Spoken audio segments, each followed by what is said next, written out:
Okay, guys, we'll see the question number 7 again. Let's see. Magnetic field in plane EM wave is given by this relation. Find maximum electric field and average energy density corresponding to electric field.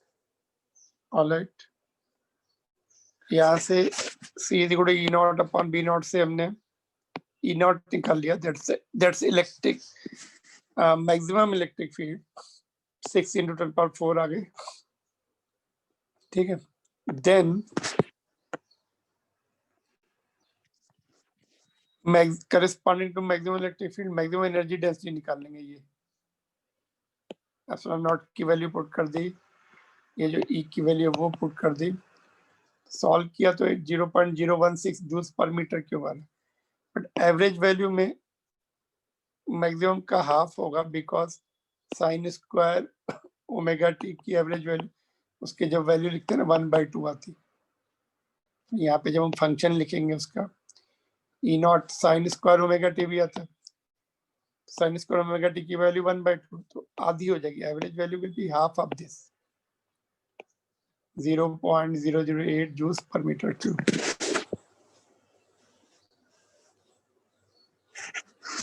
Answer में corresponding to maximum field maximum energy density का answer दिया हुआ है. But average will be half of that. Laser beam has intensity this much. Find the amplitude of electric and magnetic field in the beam. Intensity का formula क्या होता है? Power upon area and power is energy per unit time. इसकी value put कर दी हमने. Energy per unit time का energy per unit energy की वैल्यू पुट कर दी which is energy density into volume. ठीक है.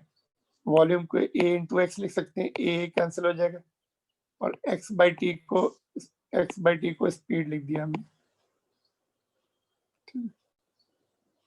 तो एप्सिलॉन नॉट को आगे लिखते हैं.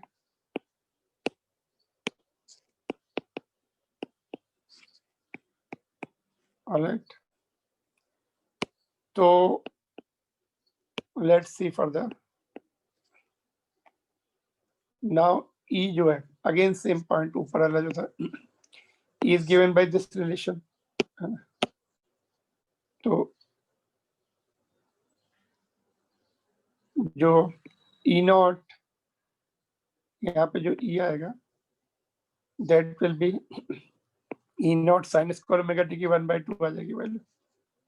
और ये जो electrical energy total electrical intensity total intensity की हाफ होती है. इक्वली डिवाइड होती है एनर्जी है ना. तो this will go when we solve it. Peak field का ये रिलेशन आएगा 2i अपॉन एप्सिलॉन नॉट सी. इनकी वैल्यू पुट कर देंगे तो ये आ जाएगा. यहाँ पे क्या किया? Intensity corresponding to electric field which will be half of the total.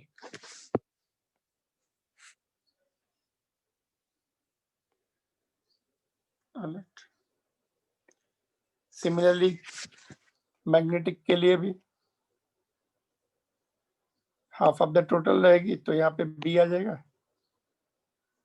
और B की जो एवरेज वैल्यू है B नॉट स्क्वायर बाई 2 आएगा. साइन स्क्वायर ओमेगा टी की वैल्यू पर से 1/2 and then putting the value and solving we get this much 1.440 Tesla और इसमें ये मिलता है. Alright, so this is the answer. Next question is this. Intensity of sunlight reaching Earth is this much. Assume this light is to be plane monochromatic wave. Find the amplitude of electric and magnetic fields in the previous relation का formula use कर रहे हैं हम लोग. ये वाले और ये वाला. यहाँ पे क्या दिया था? लेजर की इंटेंसिटी थी. यहाँ पे सन की intensity.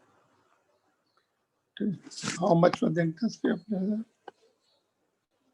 Quite a high value थी 14 के ऑर्डर पे, quite a high value. Sun has got, sun की इंटेंसिटी कम है काफी, ठीक, this much.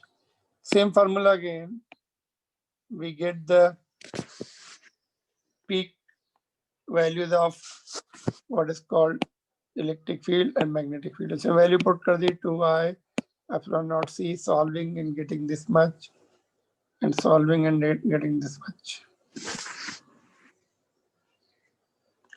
लेजर में देखो काफी हाई मैग्नेटिक फील्ड है, laser has got very high magnetic field, 1.5 tesla जो एमआरआई मशीन होती है उसके इक्वल है almost. Electric field is billion, 0.4 billion SI unit, quite a high value. That's all. This is over. Thank you.